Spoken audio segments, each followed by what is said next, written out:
Welcome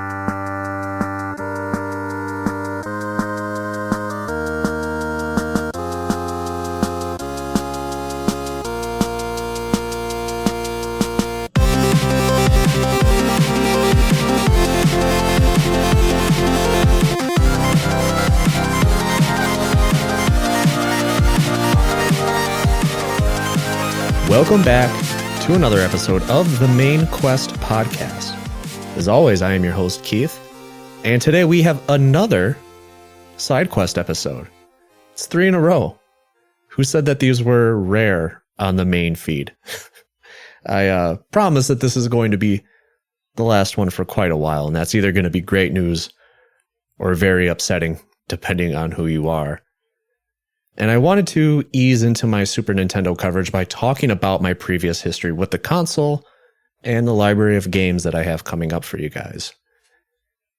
If you go back to the Ristar episode, or if you remember what I talked about at the top of the episode, I did something similar with the Sega Genesis, but because it was just one episode with a game that I was covering, I didn't go into too much detail, and I kind of wish I had. So, kind of think of this episode as like a really extended previous history segment of the podcast. And instead of setting up one game, I'm going to be setting up the next 60 or so episodes. And so I'm going to be taking my time here walking through how I felt about the Super Nintendo when I got it, how my opinion on it has evolved over time, and then I'm going to wrap up with something a little fun, some predictions for where I think this journey is going to take me. But before I get to all of that, quick reminder that this show is supported by the awesome people on Patreon. A single dollar goes a long way, whether it's paying for the hosting, the accessibility tools that I use to make the show more inclusive, or just to keep me caffeinated while I bury myself in old articles and dev interviews. That single dollar does actually help a lot. And you get cool stuff in return. So you can check that out at patreon.com/themainquest, or just check out the link in the show notes and do a little shopping for yourself. Also, the Discord's a little more active these days. I'm doing my best to hang out in there. And if you want to talk about retro games or find out what's coming up on the show, it's the best way to get in touch with the show and talk to me directly, and also connect with other like-minded retro gaming folks. And that link is also in the show notes. So, now that the plugs are plugged, let's drop a cartridge in, flip that bulky purple rectangle, and head back to 1991.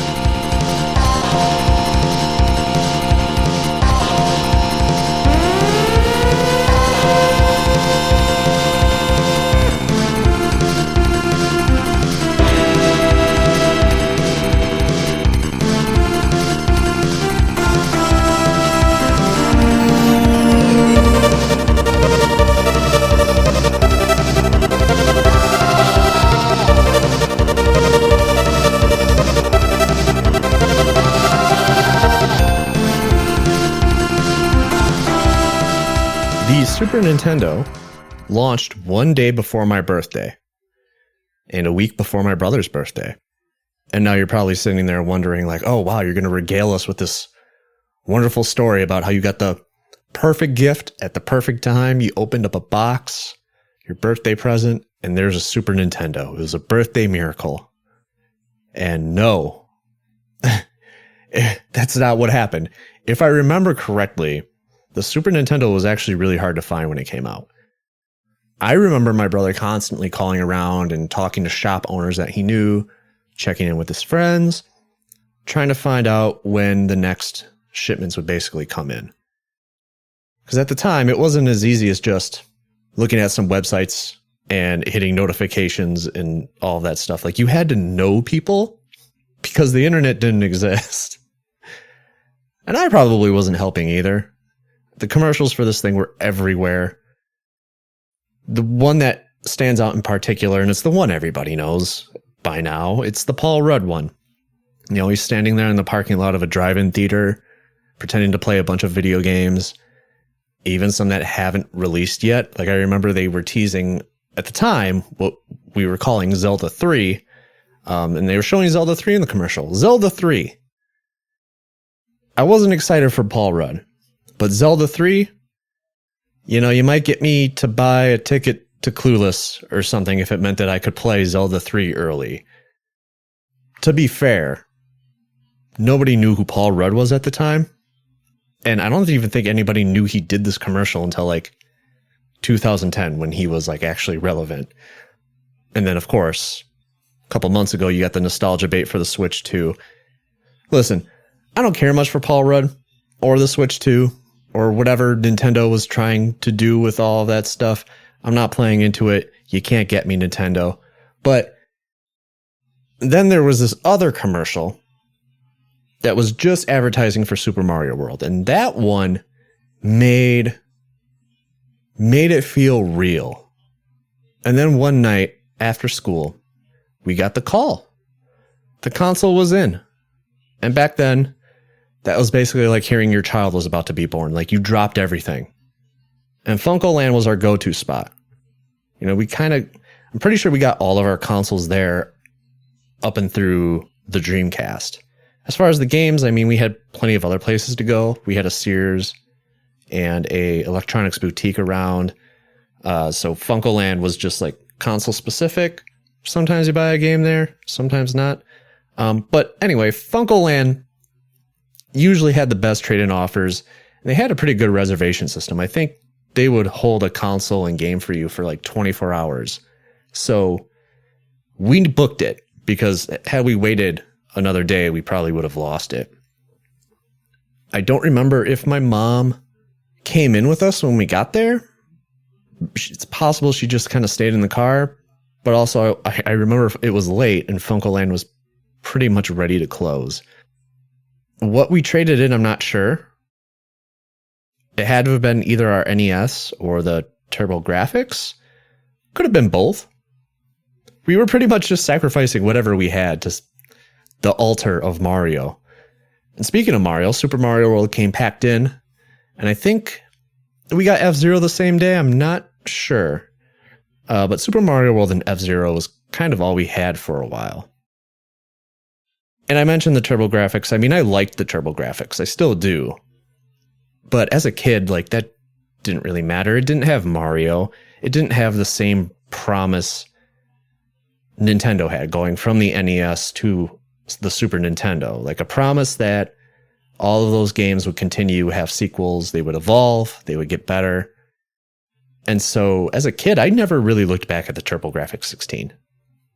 But because of the TurboGrafx 16, I wasn't totally floored by the presentation of the Super Nintendo, not the visuals and not really the audio.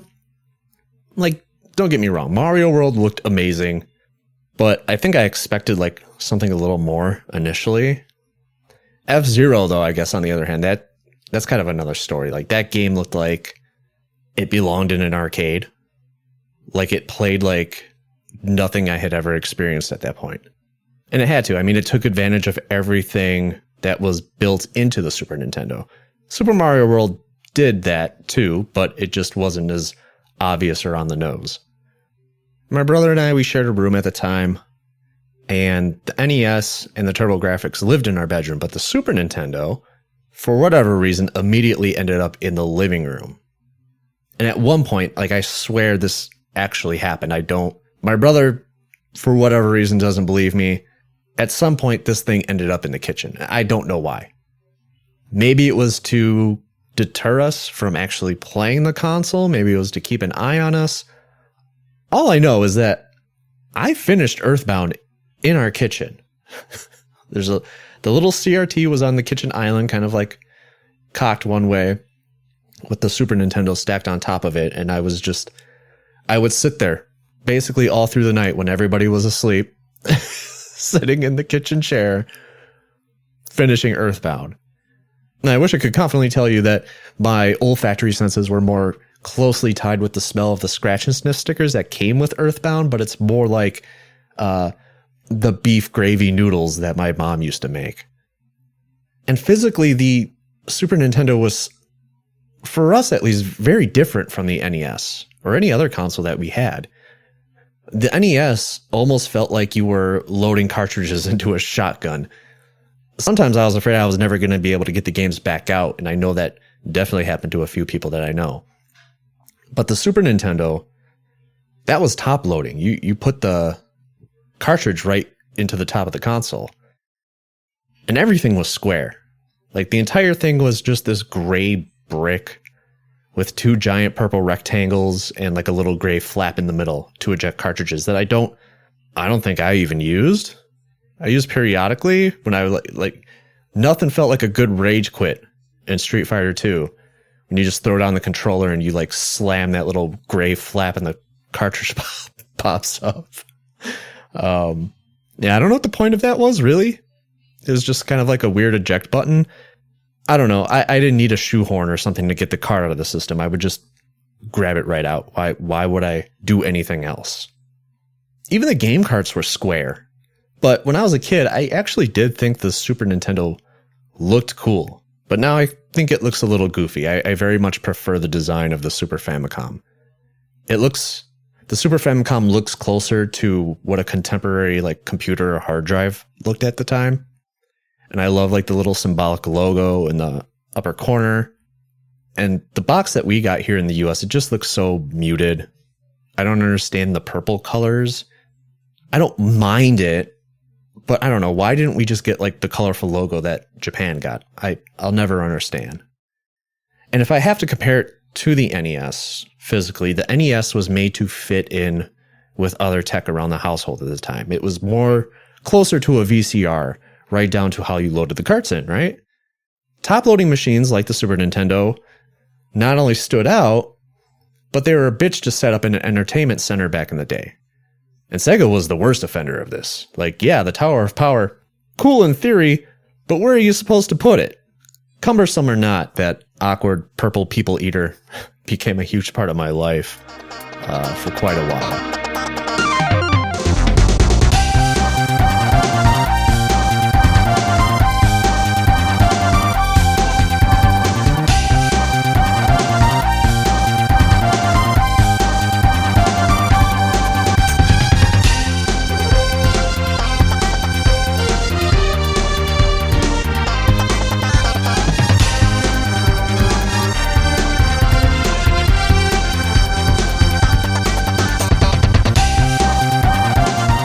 So yeah, Super Mario World, that was the first game that I played. And it was the first time I remember sneaking into my brother's save file to peek at secrets, which would become a habit. I'd pretty much do it for every game after that. The ability to have different save files, not that it was anything new. Like, the ability to have different save files wasn't really revolutionary. There were games that had save files in the NES. There were games that had save files for the TurboGrafx. It's just that my brother and I were very bad at sharing, and to be able to have our own files in this brand new game, Super Mario World, something that we were going to be playing for a while, was something I know he appreciated, and definitely something I appreciated, so that I could dip into his save file and see what secrets that I had coming up, and power-ups and all sorts of stuff. And not even, this doesn't only apply to Super Mario Brothers. This would apply to Legend of Zelda or Illusion of Gaia. And this was also when I really got into just watching my brother play video games. I'd end up watching him, half asleep. I'd fall asleep on the living room floor watching him. Or when the Super Nintendo did eventually come into our room, I would lean over the bed, watch everything he did, trying to memorize it so I could replicate it in my own file. And another part of my life I associate with the Super Nintendo is that around the time it came out was like the first big move that I had. It was a new house, new neighborhood, new game console, new friends. First, I guess, real friends that I ever had.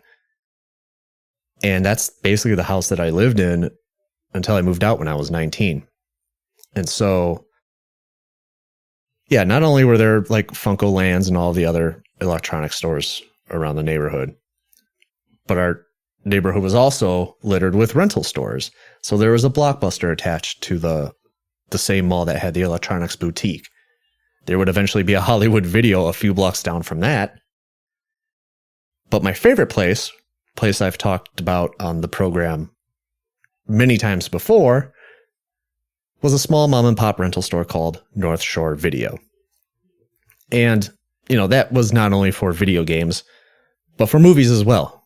Like, bless those teenagers for letting preteen Keith rent all those really sketchy horror movies. And that place was lined with Super Nintendo games. This was also around the time when box art actually represented the game that you were going to play a lot better than they had in the previous generations. Except Phalanx. Seriously, I have no idea what's going on there. Have you ever seen the box art for Phalanx? It has nothing to do with that game. But this also helped, I think, as far as box art goes, help Nintendo really establish a format for their box art. There's the Super Nintendo logo at the bottom. On the right side, there would be some other established Nintendo iconography, and then right in the center was the box art. All the games finally felt like they were part of a library. Now again, like the physical console itself, I'll always prefer Super Famicom box art, but there's some very solid Super Nintendo box art out there. Like the old man on Phalanx, really looks like he can shred a banjo. Is Phalanx Man still alive? Someone should check in on that. I remember when I saw that box art, I never played Phalanx because of the box art, actually.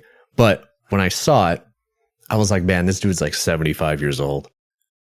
And he's probably only 40.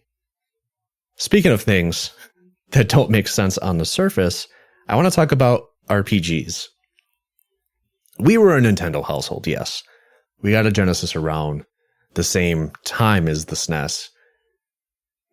Probably a little earlier.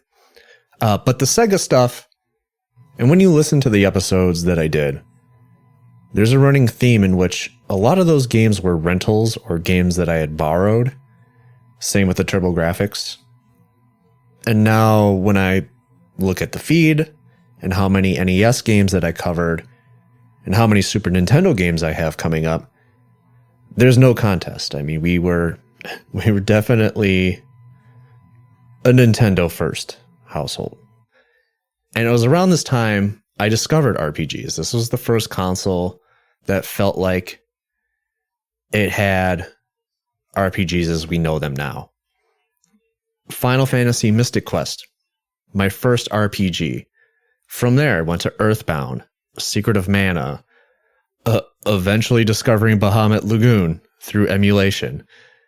My brother tried to get into RPGs, but they never really clicked with him, though I think these days he's a little warmer on them now. But because of that, RPGs felt like they were mine. It felt like it was my genre. And what really grabbed my attention were the narratives. RPGs on the NES weren't exactly known for their story. And, I mean, well, the Super Nintendo RPGs weren't thrilling novels either, but because the hardware was more powerful, developers could insert more captivating stories into these games. And the funny thing is, I hated reading when I was younger. You could not get me to read a book if your life depended on it. But if you gave me a good RPG, you're not going to be hearing from me for a couple hours. What's even worse is that a lot of the games that were localized for Americans were horrible. So I'm not exactly sure if it's a great thing that these games got me to focus more on reading or if it held me back more than I realized.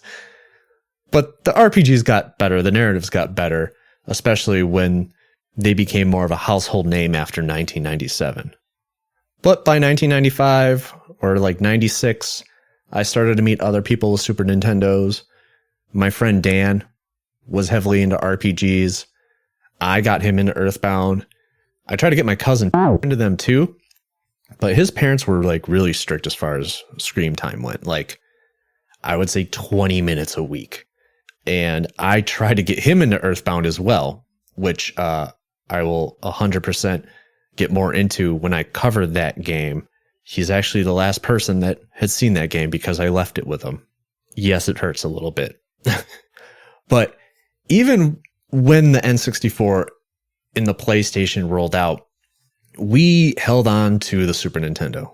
we kept it basically up until the Dreamcast launched. And honestly, kind of like the TurboGrafx, I didn't miss it. There was so much stuff coming out. Everything was the technology was moving so fast. So many new genres, new games. At the time I had a Game Boy Color, the Dreamcast, the N64. I had my own money, and everything was just about like moving forward. But eventually, around 2002 or like 2003, I started to get that Super Nintendo itch. It never really went away, and I started emulating again, but only emulating things that I really knew. So like stuff like Super Mario World and Super Metroid, Turtles in Time, stuff that would like scratch that itch without like eating away at my entire weekend. And this is kind of when the internet was also starting to like turn games into myth, like Chrono Trigger has always been a huge game in the library. And no one talked about that game when I was a kid. And I didn't play it until 2017 or 2018 for the first time. And honestly, I wish that I had played Chrono Trigger when it came out. Like, I think maybe I would get it a little more. Same thing goes with Symphony of the Night. It's a game that I just played recently. Was kind of let down by it, and think it would have meant a lot more had I played it when it came out. But if I had to choose between Chrono Trigger and Symphony of the Night, I'm taking Chrono Trigger 10 out of 10 times. I don't want to say I was like disappointed by Chrono Trigger, but I was just kind of like, so this is what people are talking about. All right. Apologies to my future guest, whoever's going to be on that episode with me. You now know what you're stepping into when you're listening to this. And so then this was also kind of around the same time the Game Boy Advance was released, right? And the GBA was like the first time we were really seeing Super Nintendo games on a handheld. And yeah, it kind of felt like playing those console games on the go. But it was also weird, like there's like this uncanniness to it. Like Nintendo would make changes to those Super Nintendo games that just didn't make any sense.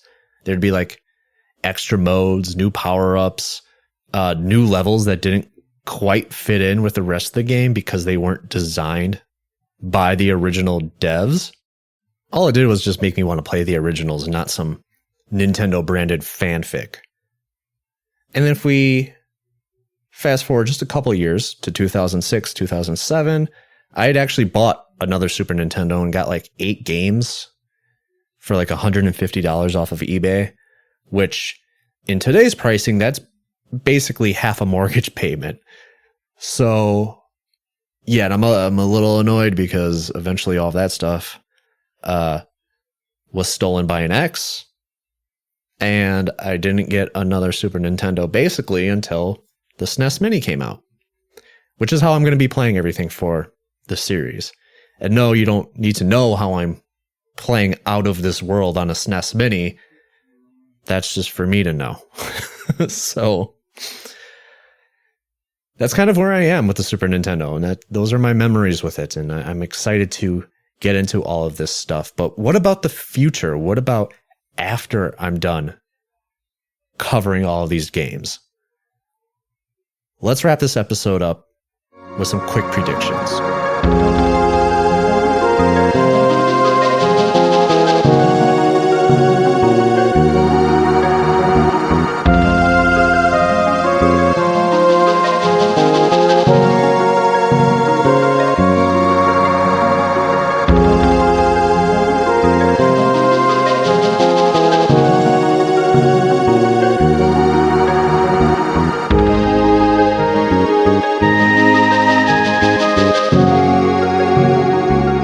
Like the other retrospectives that I've done for the TurboGrafx 16, the NES, and most recently the Sega Genesis, or the 4th generation of Sega as I've been calling it, I will eventually rank my favorites, but for now, I want to guess how everything will shake out. And I've also made like 3 fun little categories to also go along with my top 10 list.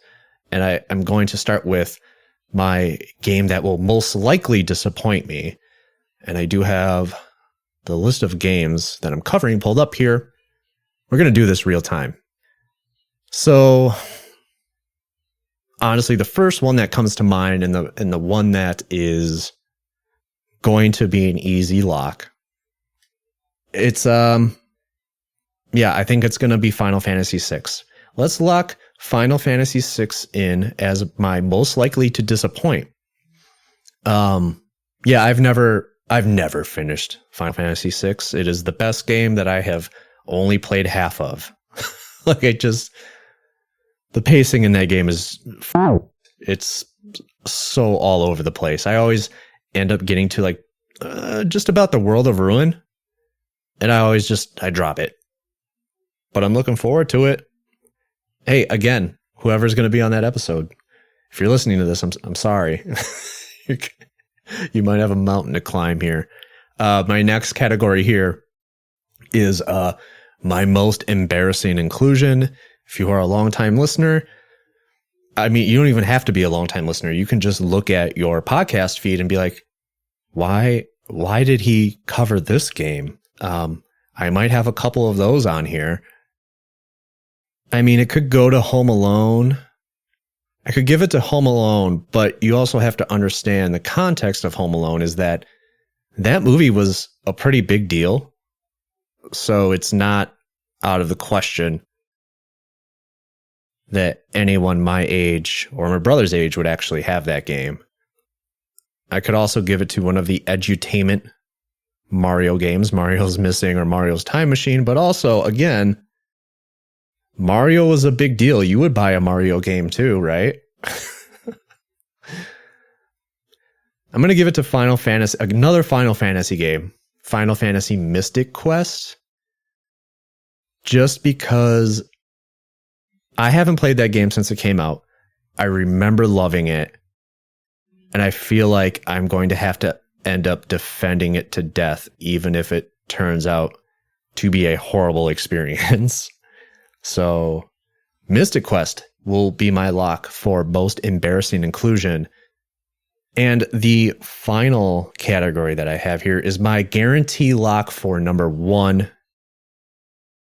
I'm going to go with pure instinct here.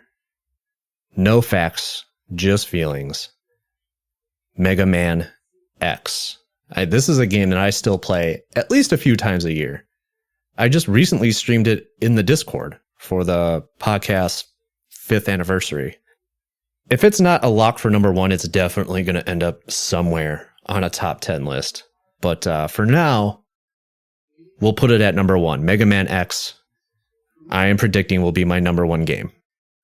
Now, of course, what else is going to appear on that top 10 list? What are the other 9 games I think are going to be on my list at the end of all of this? So let's do a Teenage Mutant Ninja Turtles : Turtles in Time. Let's also put The Legend of Zelda : A Link to the Past. This is also fun because you guys get to hear what's going to be coming up on the show in the future. We can put Earthbound, getting some longer RPGs out of here. Final Fantasy V. I feel like Final Fantasy V is the underrated SNES Final Fantasy. Let's get some weird, some good weird ones, like Top Gear. Yeah, that's a great racing game. Pocky and Rocky. Legend of the Mystical Ninja. How many am I at? 8. So I need 2 more. Super Metroid. I gotta have Super Metroid on here. That's another game that I actually play pretty frequently. That could beat Mega Man X. Oh man. I've already locked Mega Man X in. I can't change it. We need 1 more. Let's go with, and I'm combining these into 1 episode, and I might go further with it. I think I'm going to put Mortal Kombat 3 / Mortal Kombat 3 Ultimate. We might talk about Trilogy as well, because they're all kind of the same game. Trilogy is horrible, though. Anyway, I think those are my 10, in no particular order, I guess, except for Mega Man X. So that list again is Teenage Mutant Ninja Turtles : Turtles in Time, The Legend of Zelda: A Link to the Past, Final Fantasy V, Top Gear, Pocky and Rocky, The Legend of the Mystical Ninja, Earthbound, Mortal Kombat 3 / MK3 Ultimate / Trilogy, Super Metroid, and of course Mega Man X. And my most embarrassing inclusion is going to be Final Fantasy Mystic Quest, and most likely to disappoint, Final Fantasy VI. Hot takes. That's what you come here for, right? I like this list. This is a very Keith list, but who knows? Maybe I'll hate Pocky and Rocky. Or maybe I'll rediscover something that totally flew over my head right now. But that's it. That is the warm-up lap before we actually dive into the Super Nintendo library. But next time, for real, for really real this time. I know I said last time we're going to be talking about F-Zero. But next time, we're actually going to sit down with Matt Storm to talk about the first game in this new era of the podcast, F-Zero. So until then, take care of yourselves and always remember, it's okay to like a video game.